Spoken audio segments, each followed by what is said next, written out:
Health सिर्फ DD news पर।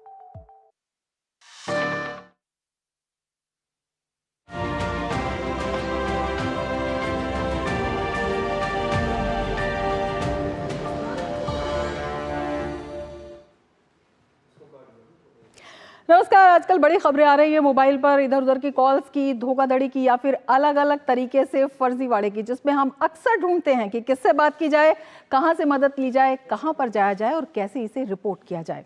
और यदि आपको भी इस तरह की कॉल आ रही है तो हो जाइए निश्चिंत, क्योंकि अब फर्जीवाड़े से लेकर मोबाइल खोजने तक का काम उपभोक्ता अपने फोन से ही कर सकते हैं। दूरसंचार विभाग ने पहले संचार साथी पोर्टल लॉन्च किया था और अब संचार साथी ऐप लॉन्च किया। आपको बस दूरसंचार विभाग की ओर से लॉन्च किए गए ऐप को अपने मोबाइल में डाउनलोड करना है।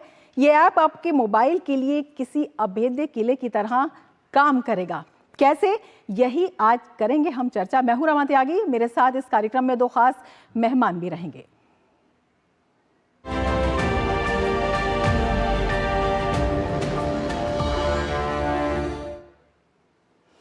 तो दूरसंचार विभाग की संचार साथी ऐप के मोबाइल में रहते हुए कोई जालसाज आपसे धोखाधड़ी करने की हिम्मत आसानी से नहीं कर सकेगा। इससे लोगों को अपने मोबाइल फोन कॉल लॉग से धोखाधड़ी की किसी भी संदिग्ध सूचना की सीधे रिपोर्ट करना आसान हो जाता है। क्या काम करेगी ये ऐप, इसे कुछ पॉइंट्स के जरिए हम समझ सकते हैं। और अगर हम इसे समझाना चाहें आपको ग्राफिक्स के जरिए कि संचार साथी ऐप है क्या, तो हम इसे बता सकते हैं कि किस तरह से केवल कॉल लॉग्स के जरिए आप जान सकते हैं कि कैसे ये काम करेगा, क्योंकि ये एंड्रॉयड और iOS दोनों ही प्लेटफॉर्म्स पर आपके लिए उपलब्ध है। और जो उपयोगकर्ता हैं, जो यूज़र्स हैं, यानी कि हम और आप हैं, वो अपने दूर संचार संसाधनों को सुरक्षित रख सकेंगे इससे, क्योंकि ये दूरसंचार धोखाधड़ी से निपटने के लिए महत्वपूर्ण एक उपाय का, सॉल्यूशन का काम करेगा। दोनों ही प्लेटफॉर्म पर ये उपलब्ध है और अपने आप में इसमें क्या कुछ खास है ये भी हम बताने की आपको कोशिश करेंगे। इसमें कई विशेषताएं हैं।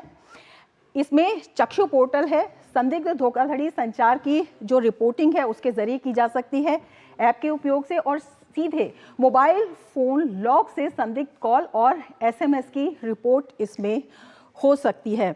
तो ये एक बड़ा सॉल्यूशन इसमें दे देता है। और इसके साथ ही अगर हम अगले चरण की बात करते हैं तो अपने नाम पर जारी सभी मोबाइल कनेक्शंस की पहचान और प्रबंधन भी इससे किया जा सकता है, क्योंकि ये देखने में आता है कि एक ही नाम पर कई फर्जी कनेक्शन होते हैं और उसमें धोखाधड़ी की संभावना जो है वो बढ़ जाती है। तो अनधिकृत कनेक्शन ना हो, इस पर भी इस ऐप के जरिए जाना जा सकता है। और अगर इसके अगले फीचर की बात करें तो खोए या चोरी हुए मोबाइल उपकरण को तुरंत बंद करना, खोजना और प्राप्त किया जाना भी इससे संभव हो सकता है। तो ये अपने आप में एक बड़ा कदम इसे बताया जा रहा है। और इसके साथ ही अगर हम मोबाइल हैंडसेट की प्रामाणिकता की बात करते हैं, ऑथेंटिकेशन की बात करते हैं, तो मोबाइल हैंडसेट की प्रामाणिकता सत्यापित करने का भी ये एक आसान तरीका दे देती है, जिससे ये सुनिश्चित होता है कि उपयोगकर्ता असली उपकरण ही खरीद रहा है, क्योंकि इसमें भी काफ़ी धोखाधड़ी होती है। तो अपने आप में काफ़ी महत्वपूर्ण ये जो है चरण हो जाते हैं, जिससे कि किसी भी तरह की धोखाधड़ी से आप बच सकें। और अब हम आपको बताते हैं कि क्या कहा केंद्रीय मंत्री ज्योतिरादित्य सिंधिया ने इस ऐप के बारे में। On the basis of a strong foundation, on the basis of a sharing capability of infrastructure, through the Sanchar Sathi portal, providing a safe and a secure environment where the privacy and the security of each individual customer is safeguarded. तो संचार साथी app कैसे है एक महत्वपूर्ण साथी, कैसे साबित हो सकता है अगर किसी धोखाधड़ी से निपटने की बात हो। जब हम फर्जी कॉल और मैसेजेस की बात करते हैं, इसको रिपोर्ट करने के लिए ये बेहद महत्वपूर्ण है। देश में दूरसंचार की पहुंच, सुरक्षा और सशक्तिकरण को इससे बढ़ावा मिलेगा। इसके साथ ही संचार साथी पर फ्रॉड से जुड़ी शिकायत चक्षु पोर्टल पर करने की सुविधा है। स्मार्टफोन यूज़र फ़ोन चोरी या गुम होने पर इसे ब्लॉक भी करवा सकते हैं। इस पोर्टल में 2 महत्वपूर्ण मॉड्यूल भी शामिल है, सेंट्रल इक्विपमेंट आइडेंटिटी रजिस्टर यानी CEIR और telecom analytics for fraud management and consumer protection. Mobile पर ऐप के ज़रिए इस सुविधा का इस्तेमाल जो है किया जा सकता है और इस पर QR कोड भी मौजूद है जिसे स्कैन किया जा सकता है और स्कैन करके ऐप को डाउनलोड किया जा सकता है। इसके अलावा गूगल प्ले स्टोर और एप्पल ऐप स्टोर पर भी ये उपलब्ध है और ये ऐप मोबाइल नंबर से लॉगिन करके इसका फ़ायदा लिया जा सकता है। और अगर हम इसकी सुविधाओं की बात करते हैं तो ऐप के माध्यम से मोबाइल यूज़र को धोखाधड़ी की जानकारी मिल जाती है, यूज़र के नाम पर कितने फेक कनेक्शंस है इसकी जानकारी मिल जाती है और अगर वो फेक कनेक्शंस हैं तो उन्हें ब्लॉक करने की भी एक बड़ी सुविधा इसमें होती है। फ़ोन को ट्रैक किया जा सकता है, ब्लॉक करने की सुविधा होती है और किसी भी तरह के स्कैम और फ्रॉड की शिकायत इसमें कर सकते हैं। फ़ोन को ब्लॉक और ट्रैक करने के लिए इन स्टेप्स की मदद ली जा सकती है जो हम बता रहे हैं। तो मोबाइल वाले ऑप्शन पर आप क्लिक कर सकते हैं, फ़ोन से संबंधित जैसे मॉडल नंबर है या कंपनी का IMEI नंबर है, इसकी जानकारी आपको देनी होती है। जो चोरी का स्थान है जहां से आपका मोबाइल चोरी हुआ है उसकी जानकारी देनी होती है, तारीख देनी होती है। FIR नंबर है पुलिस का, वो भी आपको देना होता है, उसकी कॉपी आप अपलोड कर सकते हैं और फिर अपनी व्यक्तिगत जानकारी भी आप दर्ज कर सकते हैं। इसमें सरकारी ID नंबर, नाम, ईमेल ID और मोबाइल नंबर इसमें शामिल हैं और जानकारी देने के बाद CEIR अपने फ़ोन को, आपके फ़ोन को ट्रैकिंग पर डाल देगी और फ़ोन रीस्टार्ट होते ही फ़ोन की लोकेशन ट्रेस हो जाएगी। और अपने आप में ये इसलिए भी अहम है क्योंकि संचार साथी मोबाइल ऐप एंड्रॉयड और iOS दोनों प्लेटफॉर्म्स पर उपलब्ध है। उपयोगकर्ता को अपने दूरसंचार संसाधनों को सुरक्षित रखने में ये मददगार है और दूरसंचार धोखाधड़ी से निपटने में भी ये काफ़ी मददगार है। तो हमारे साथ 2 ख़ास मेहमान इस वक्त जुड़े हुए हैं और उन्हीं से हम इसके बारे में जानेंगे कि क्या कुछ ख़ास है और किस तरह से ये काम करती है। संजीव शर्मा जी हमारे साथ जुड़े हुए हैं, DDG artificial intelligence and digital intelligence unit department of telecommunication और राहुल वत्स हमारे साथ जुड़े हुए हैं, chief regulatory officer Bharti Airtel. Sharma ji, सबसे पहले आपके पास आना चाहेंगे और आपसे जानना चाहेंगे 90 करोड़ से ज़्यादा इस वक्त देश में मोबाइल फ़ोन के यूज़र हैं। किस तरह से मोबाइल फ़ोन के यूज़ को ये आसान बनाती है, किस तरह से जो धोखाधड़ी की अक्सर खबरें आती हैं उससे अब एक निजात मिलने का बड़ा सशक्त रास्ता इससे मिल गया है। रमा जी धन्यवाद। सबसे पहले तो मैं दूरदर्शन का धन्यवाद अदा करना चाहूँगा, आभार व्यक्त करना चाहूँगा मुझे यहाँ बुलाने के लिए। देश में लगभग 120 करोड़ टेलीफोन यूज़र्स हैं, उसमें मोबाइल के 116 करोड़ से ज़्यादा यूज़र्स हैं। 90 करोड़ जो आप बात कर रही हैं वो स्मार्टफोन के यूज़र्स हैं। स्मार्टफोन के यूज़र्स ऐप को डाउनलोड करके यूज़ कर पाते हैं। जो साइबर क्राइम या साइबर फ्रॉड हो रहे हैं उसमें दूरसंचार साधनों का जो दुरुपयोग होता है उसको रोकने के लिए दूरसंचार विभाग ने कई पहल की हैं। उसमें से सबसे महत्वपूर्ण पहल था डिजिटल इंटेलिजेंस यूनिट की स्थापना करना। और जब इस यूनिट की स्थापना हुई तो हम लोगों ने जब ये समझने की कोशिश की कि कैसे हम इस समस्या का निराकरण कर सकते हैं, इसमें क्या पहल की जाए, तो ये सामने आया कि सबसे पहले हमें ऐसे एक सिस्टम को विकसित करने की ज़रूरत है जिसमें कि देश के नागरिक जब ऐसी कोई फ्रॉड कॉल या मैसेज आ रहे हैं तो उसको रिपोर्ट कर पाएँ और वो सरकार तक पहुंच पाए, जिस पे कि सरकार उस पर आगे की कार्रवाई कर पाए। और इसी पहल के तहत हमने संचार साथी पोर्टल का जैसे कि चलते हुए अब 1.5 साल हो गए हैं और ये बहुत ही पॉपुलर पोर्टल है। इस पे पिछले 1.5 साल में 9.5 करोड़ से अधिक यूज़र्स आए हैं और अगर हम 1 महीने की बात करें तो पिछले महीने करीब 80 लाख यूज़र्स इस पोर्टल पे आए थे। तो ये बहुत ही पॉपुलर पोर्टल है। और जब हमने देखा कि ये पॉपुलर पोर्टल जो है नागरिक इसको यूज़ कर रहे हैं और इससे जो डेटा हम कलेक्ट करते हैं उस डेटा को हम लोग एक डिजिटल इंटेलिजेंस प्लेटफॉर्म है जिस पे कि 520 ऑर्गेनाइजेशंस, जिसमें कि सारी लॉ एनफोर्समेंट एजेंसीज़ हैं, बैंक्स हैं, फाइनेंशियल सेक्टर के इंस्टीट्यूशंस हैं, कुछ सारे टेलीकॉम सर्विस प्रोवाइडर्स हैं, व्हाट्सएप जैसी कुछ सोशल मीडिया के भी ऑपरेटर्स हैं। तो ये सब इस प्लेटफॉर्म के ज़रिए जो डेटा हमारे पास आता है और हम उस पर एनालिसिस करते हैं उसको हम शेयर करते हैं। ताकि इन साइबर फ्रॉड्स को रोका जा सके। और जो ऐप हमने अब लॉन्च की है वो उसी का एक प्रकार से एक एक्सटेंशन है आप कहिए, जो कि साइबर फ्रॉड्स को रिपोर्ट करने के लिए पहले एक आम नागरिक को पोर्टल पे जाना पड़ता था, वहाँ पे उसे डेटा भरना पड़ता था, कहाँ से कॉल आई वो नंबर, कुछ स्क्रीनशॉट डालने पड़ते थे, जो कि थोड़ा सा आसान नहीं था।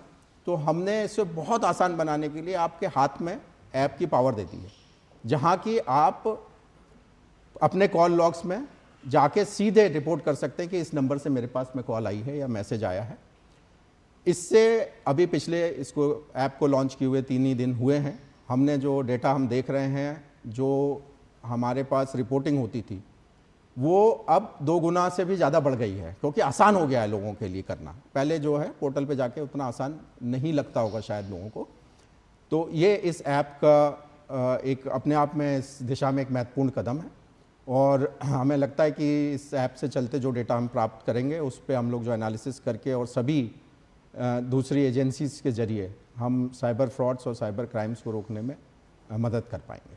राहुल वत्स जी, आपसे जानना चाहेंगे, जो उपभोक्ता है, जो यूज़र है, उसके हाथ में तो एक बड़ा हथियार ये आ ही गया है अपनी रक्षा के लिए, लेकिन जो मोबाइल कंपनियां हैं उन्हें भी किसी तरह की आसानी से हुई है?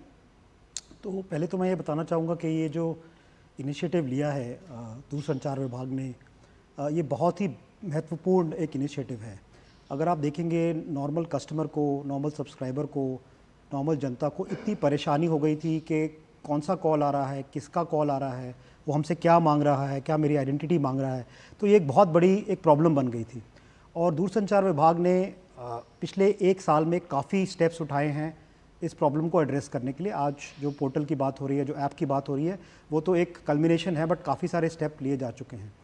अब मेरे ऊपर आता है कि एज अ सर्विस प्रोवाइडर हम लोग क्या स्टेप उठा पा रहे हैं कस्टमर को इस दुर्घटना से बचाने के लिए, क्योंकि हमारी परिभाषा में जो होता है स्पैम, जो आपको परेशान कर रहा है, that can lead to scam, right. उस प्रिंसिपल के साथ काम करते हुए हमने भारत का पहला नहीं, विश्व का पहला नेटवर्क बेस्ड AI बेस्ड एक सोल्यूशन बनाया। और उसकी उपलब्धि ये है कि जब आप फ़ोन उठाते हैं, जब फ़ोन आ रहा है, तो आपको फ़ोन पे स्क्रीन पे नज़र आ जाता है एयरटेल वार्निंग स्पैम, यानी कि आपको एक चॉइस है कि आपको मालूम है कि कोई ये बता रहा है आपको कि ये स्पैम है, तो या फ़ोन मत उठाइए, या फिर आप बहुत केयरफुल हो जाइए कि इस कॉल पे क्या होने वाला है। हम ये कैसे कर पा रहे हैं?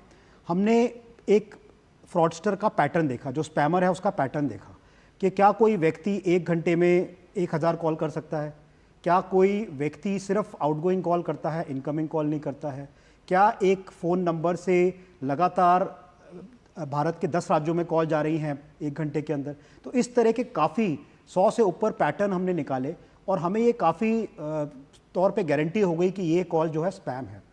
अब उसको करने के बाद हमने वो मैसेज देना शुरू कर दिया। ये सोल्यूशन लॉन्च करे हुए हमको करीब अब 4.5 महीने हो गए हैं। मैं आपसे बड़ा खुशी के साथ शेयर करना चाहता हूँ कि भारत सरकार की गाइडेंस के बाद, हमारे नेटवर्क के बाद, हमने अपने नेटवर्क में करीब 800 करोड़ कॉल ऐसी पाई जो कि लगातार स्पैमर पिछले 4 महीने में, जो कि इस तरह का कॉल पैटर्न आ रहा था। करीब 80 करोड़ के करीब SMS आए, और करीब 10 लाख ऐसे फ़ोन नंबर्स थे जिनसे ये पैटर्न नज़र आ रहा था। अब ये डेटा एक हमारे पास आ गया, एक जो दूरसंचार विभाग इतना व्यक्ति काम कर रहा है, इतना सारा डेटा जनरेट कर रहा है, वो दोनों को अगर आप डेटा को कंबाइन करोगे तो अब एक काफ़ी एक महत्वपूर्ण इकोसिस्टम बन गया है कि जिससे कि सब्सक्राइबर अपने आप को बचा सकता है, केयरफुल हो सकता है कि वो गलत कोई स्टेप ना उठाए। बिल्कुल, इसी इकोसिस्टम के बारे में और भी बात करेंगे, लेकिन इस वक्त हम ले लेते हैं एक ब्रेक। बने रहिए DD न्यूज़ के साथ।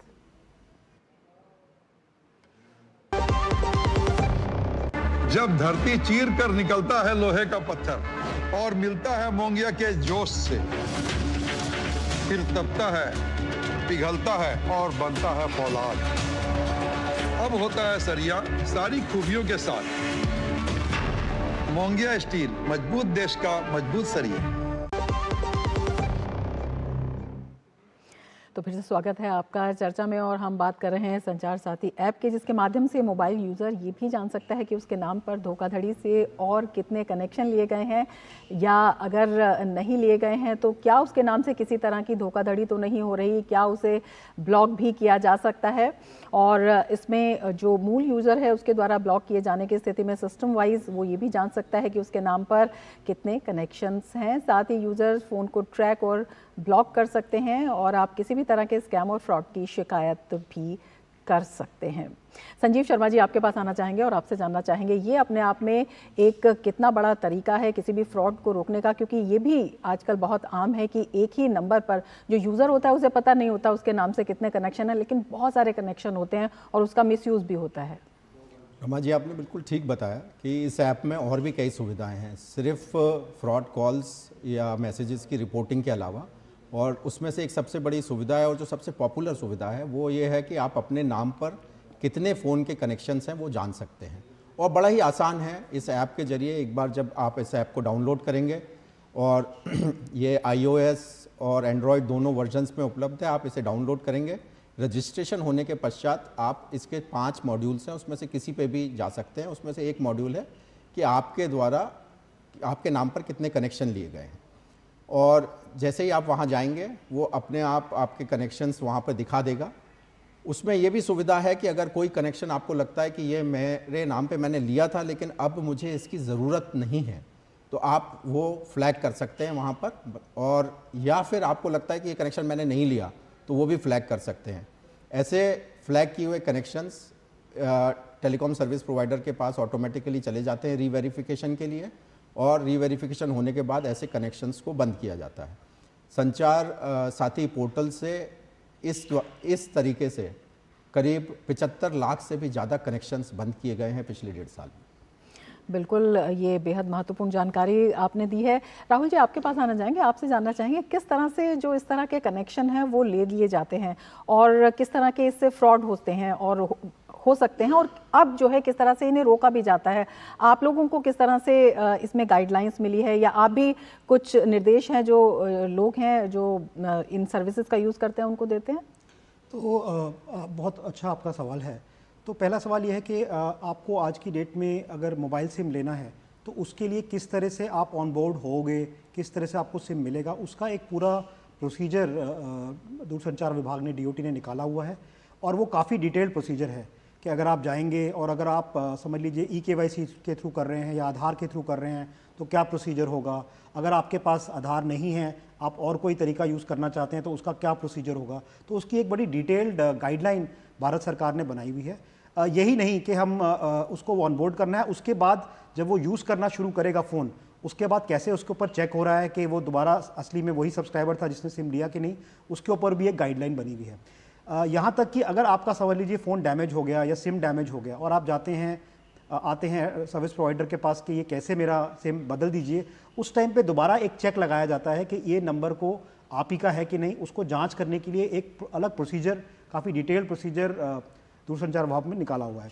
अब चलते हैं कि एक बार ये आ गया आपके पास, उस तरह का आप मिसयूज़ तो नहीं कर रहे, इसके लिए भी काफ़ी डिटेल्ड गाइडलाइन एक बनी हुई है। उसके अंतर्गत हम ये देखते हैं कि ये कॉलिंग पैटर्न जो है ये किस तरह का हो रहा है, कि आप ज़्यादा कॉल कर रहे हैं, क्या आप लगातार एक तरह की ही कॉल कर रहे हैं, क्या आप लगातार एक तरह के SMS भेज रहे हैं। तो काफ़ी सारे चेक्स और बैलेंसेस हैं और ये रिपोर्ट हमको पुनः शेयर करनी पड़ती है विभाग के साथ कि ये पैटर्न हमें नज़र आ रहा है, इस तरह की कॉल हो रही हैं। तो ये डेटा जो हम निकालते हैं और जो ये अब ऐप के थ्रू डेटा आ रहा है, इसको मिला के काफ़ी पक्के तौर पे ये निर्धारित किया जा सकता है कि शायद ये एक स्पैमर का या एक स्कैमर का एक पर्टिकुलर तरीका है करने का। इसके अलावा एक दो इनिशिएटिव्स मैं आपको और बताऊं जो कि दूरसंचार विभाग के द्वारा ही बताए गए हैं। जैसे कि काफ़ी सारे कॉल आजकल आने लगे थे इंटरनेशनल नंबर से और आप बता नहीं पाते थे कि ये नंबर कैसे चल रहा है। तो एक बहुत इनिशिएटिव संजीव शर्मा जी यहाँ पे इन्होंने लीड किया है वो इनिशिएटिव। तो किस तरह से कॉल स्पूफिंग हो रही थी तो कैसे आप सब्सक्राइबर को रोकेंगे। तो एक तो था कि जो डिपार्टमेंट ने करा, हमने अपनी साइड से क्या किया कि कोई भी इंटरनेशनल कॉल आती है तो अब हम स्क्रीन पे दिखाते हैं कि ये एक इंटरनेशनल नंबर से कॉल आ रही है, जिससे कि आपको एक बार वापस एक चॉइस है देखने के लिए कि सच में आप ये कॉल उठाना चाहते हैं कि नहीं। सो बहुत सारे इनिशिएटिव्स हैं जो हम as a service provider DOT के साथ कोलैबोरेट करके हम लोग लॉन्च कर रहे हैं।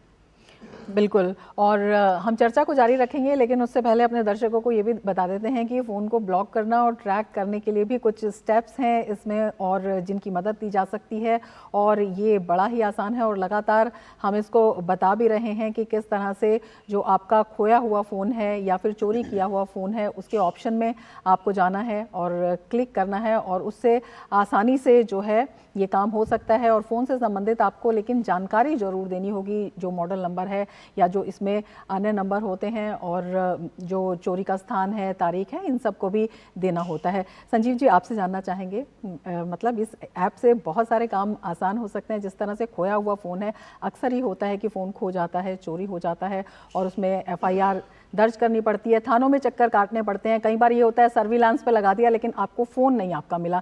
तो इससे क्या ये सुनिश्चित किया जा सकता है कि अब जो फ़ोन खोया है या चोरी हुआ है वो प्राप्त किया जा सकता है, कम से कम उसका मिसयूज़ रोका जा सकता है? रमा जी, सबसे पहले जो आपने बात कही ना कि सबसे इम्पॉर्टेंट ये है कि अगर मेरा फ़ोन खो गया है या चोरी हो गया है, तो मेरे जहन में सबसे पहली बात ये आती है कि मेरा बहुत सारा डेटा है उस पर, या उससे कोई कॉल करके बैंक को कॉल ना कर दे, किसी और को कॉल ना करे, तो उसका मिसयूज़ कैसे रोका जाए। तो ये जो ऐप है ये आम नागरिक को ये सुविधा प्रदान करती है। उसके हाथ में ये फैसिलिटी दी गई है कि वो अपने फ़ोन को जो खो गया है उसको इस ऐप के ज़रिए ब्लॉक कर सकता है। अब उसने जब वो फ़ोन को ब्लॉक करा दिया तो वो हिंदुस्तान के किसी भी नेटवर्क में यूज़ नहीं हो पाएगा, वो चाहे कोई भी टेलीकॉम सर्विस प्रोवाइडर हो, उसमें वो यूज़ नहीं हो पाएगा। तो जिसने चोरी किया भी है या किसी को मिल भी गया है तो वो फ़ोन को यूज़ नहीं कर पाएगा। अगर वो इसमें कोई दूसरी सिम डालेगा और उसे चालू करेगा तो तुरंत ये जानकारी हमें प्राप्त होगी, और हमारे इस ऐप के ज़रिए, इस प्लेटफॉर्म के ज़रिए हम यूज़र को एक SMS जनरेट कर देते हैं कि ये फ़ोन चालू हो गया है कहीं पे। इस पूरी प्रक्रिया को बहुत सारे पुलिस थानों ने बड़े अच्छे से इस्तेमाल किया है, और करीब 25 लाख से अधिक फ़ोन खोने की रिपोर्ट्स इस ऐप पोर्टल के ज़रिए लॉन्च करी हैं, जिसमें से करीब 12-13 लाख फ़ोन के मिलने का भी इस पोर्टल के ज़रिए वो फ़ोन मिले भी हैं, उसकी सूचना भी प्राप्त हुई है। कई फ़ोन इसमें रिकवर भी हुए हैं, जैसा कि आपके स्क्रीन पे भी कुछ आंकड़े दिखाए गए हैं। बिल्कुल। राहुल जी, आपसे जानना चाहेंगे कितना फुल प्रूफ सिस्टम आप इसको देखते हैं, क्योंकि जब फ़ोन चोरी हो जाता है तो जो सिम बंद करने की कार्रवाई होती है, बहुत से लोगों को इसके बारे में पता भी नहीं होती है, और कई बार बड़ा नुकसान भी इससे हो जाता है। हाँ जी, तो देखिए कि अब अगर सिम किसी का गुमा है या फ़ोन किसी का गुमा है, तो ये बड़ा ज़रूरी है कि पहले उसको वेरीफाई किया जाए कि जिस व्यक्ति का वो फ़ोन था वो उसी का फ़ोन है कि नहीं। बिकॉज़ कई बार हमने इस तरह का पैटर्न देखा है स्पैमर्स का और फ्रॉडस्टर का, कि वो आपके नाम पे आके और बोलेंगे कि मेरा फ़ोन गुम गया है। तो हमारे एंड पे जांच पड़ताल करना बड़ा ज़रूरी है कि सच में जो व्यक्ति बोल रहा है, तो उसके लिए हम उसका एक बेसिक KYC जांच करते हैं कि आपने जिसका किया था, आपका जो पहले KYC हमारे पास रिकॉर्ड में है वो मैच करता है कि नहीं। और यहाँ तक कि हम इंसिस्ट करते हैं कई बारी कि आप दोबारा अपना KYC कराइए, इससे पहले कि हम आपका ये लॉक कर सकें, आपको सिम एक्सचेंज कर सकें। ये जो फैसिलिटी इस ऐप के थ्रू आई है IMEI की, आई थिंक ये काफ़ी महत्वपूर्ण फैसिलिटी है। कहने को तो ये दुनिया में काफ़ी देशों के अंदर एक सेंट्रल रजिस्ट्री है, बट आई थिंक भारत एक पहला देश है जहाँ पे ये इफ़ेक्टिवली हमने इसको कार्यान्वित किया है। ये कोई आसान काम नहीं है, क्योंकि काफ़ी बड़ा देश है। सर ने बताया 120 करोड़ से ऊपर हमारे यहाँ पे लोग हैं और इतने सारे यूज़र हैं। तो इसको कार्यान्वित करना, सारे राज्यों में लाना और इसको एक सिंपल प्रोसेस बनाना कि किस तरह से आप कर पाएंगे, वो एक बहुत महत्वपूर्ण था। इसकी पुलिस द्वारा भी काफ़ी मदद मिलती है हमें कि किस तरह से नेक्स्ट स्टेप उठाने हैं, बट एटलीस्ट प्रोसीजर वाइज हम पूरी तरह से फुल प्रूफ हैं कि हमें क्या करना है। संजीव जी, आपसे जानना चाहेंगे 2 करोड़ 75 लाख से ज़्यादा मोबाइल कनेक्शन इस तरह के काटे जा चुके हैं जिसमें धोखाधड़ी या फर्जीवाड़ा रिपोर्ट हुआ है। बहुत सारे ऐसे स्कैम्स आते हैं, वायरस स्कैम आता है या फिर आपको थ्रेट वाले कॉल्स आते हैं कि आपने ये बिल पे नहीं किया है, आपका कनेक्शन काट दिया जाएगा, जबकि यूज़र जो है वो कर चुका होता है और हड़बड़ी में उनसे कहा जाता है ऑनलाइन हम आपको कर देंगे और आप इसमें कर दीजिए, और तब भी उनका बहुत बड़ा नुकसान हो जाता है। तो इस तरह की धोखाधड़ी को रोकने के लिए भी क्या स्टेप्स उठाए गए? देखिए, ये पूरा जो पहल है हमारी, उसमें जो साइबर क्राइम को रोकने का काम है वो गृह मंत्रालय का है। लेकिन साइबर क्राइम में अगर दूरसंचार संसाधनों का दुरुपयोग हो रहा है, उसका रोकने का काम दूरसंचार विभाग का है। और जैसा कि मैंने बताया, जितना भी पहल हमने की है, चाहे वो डिजिटल इंटेलिजेंस यूनिट की स्थापना हो संचार साथी पोर्टल हो जिस पे कि आम नागरिक आके अपनी शिकायत दर्ज करा सकता है, या उस शिकायत के दर्ज होने के बाद उस डेटा का हम लोग जो बिग डेटा एनालिसिस या आर्टिफिशियल इंटेलिजेंस के थ्रू डेटा एनालिसिस करके जो नंबर्स निकालते हैं, जिनको बंद करते हैं, ये सब डिजिटल इंटेलिजेंस प्लेटफॉर्म है। ये सारे पहल जो हमने किए हैं ये इसीलिए हैं कि नागरिकों को हम सुरक्षित रख सकें इस टाइप के फ्रॉड। संजीव जी, एक छोटी सी इसमें प्रतिक्रिया, बस एक छोटा सा मैं बात कहना चाहूँगा कि काफ़ी अवेयरनेस कैंपेन भी चला रहे हैं इसमें हम लोग, लेकिन सबसे महत्वपूर्ण ये है कि हमें ग्रीड और फियर, इन दो से अगर नागरिक बचा रहेगा, और जैसा कि हमारे प्रधानमंत्री ने भी कहा है, रुको सोचो आगे बढ़ो, तो जैसे ही कोई कॉल आती है तो उस पर 2 मिनट सोचना है, और अगर आपने सोच के 2 मिनट में उसको समझ लिया कि ये कॉल ऐसी कॉल हो सकती है जो धोखाधड़ी वाली होगी, तो आप बिल्कुल कभी इस ट्रैप में नहीं फंसेंगे। बिल्कुल। संजीव जी, आपसे यही जानना चाहेंगे, डिजिटल इंटेलिजेंस यूनिट की आपने बात की है, कई स्टेप्स भी आपने बताए हैं, किस तरह से ये यूनिट काम करती है, किस तरह से और भी जो प्रॉब्लम्स हैं उन्हें आइडेंटिफाई किया जा रहा है, और भविष्य में किस तरह से इसमें एक बड़ा प्लेटफॉर्म जो है मिल रहा है जो कि लोगों को और राहत पहुंचाएगा? तो डिजिटल इंटेलिजेंस यूनिट जो है वो सबसे महत्वपूर्ण जो कार्य कर रही है वो ये कर रही है कि जितनी भी एजेंसीज़ हैं इस प्रकार की जी, जो कि इसमें इन्वॉल्व होती हैं साइबर फ्रॉड में, साइबर क्राइम को रोकने में, इसमें सभी राज्यों की पुलिस हैं, इसमें केंद्र सरकार की बहुत सारी एजेंसीज़ हैं, I4C है, इन सबको, और बैंक्स जिसमें कि फ्रॉड में सबसे ज़्यादा, इन सबको एक प्लेटफॉर्म पे लेके आए हैं। और जैसा मैंने पहले ही बताया था, 520 से अधिक ऑर्गेनाइजेशंस हैं जो इस प्लेटफॉर्म से जुड़े हुए मिलकर हैं। संयुक्त रूप से काम कर रही हैं। तो सरकार लगातार इस क्षेत्र में काम कर रही है, तमाम डिपार्टमेंट है जो मिलकर काम कर रहे हैं, जो नेटवर्क प्रदाता हैं उनके साथ भी समन्वय किया जा रहा है, लेकिन जो ग्राहक हैं उन्हें भी रुको सोचो आगे बढ़ो, इस सूत्र का पालन ज़रूर करना होगा, और एक सुरक्षित तरीके से डिजिटल व्यवस्था को आगे बढ़ाने में और विकसित भारत में इसके योगदान को सुनिश्चित करने में महत्वपूर्ण भूमिका निभानी होगी। बहुत शुक्रिया शर्मा जी आपका और राहुल जी आपका हमारे इस कार्यक्रम में शामिल होने के लिए और इतनी महत्वपूर्ण जानकारी हमसे साझा करने के लिए। इसके साथ ही चर्चा में फिलहाल इतना ही, दीजिए इजाज़त, नमस्कार।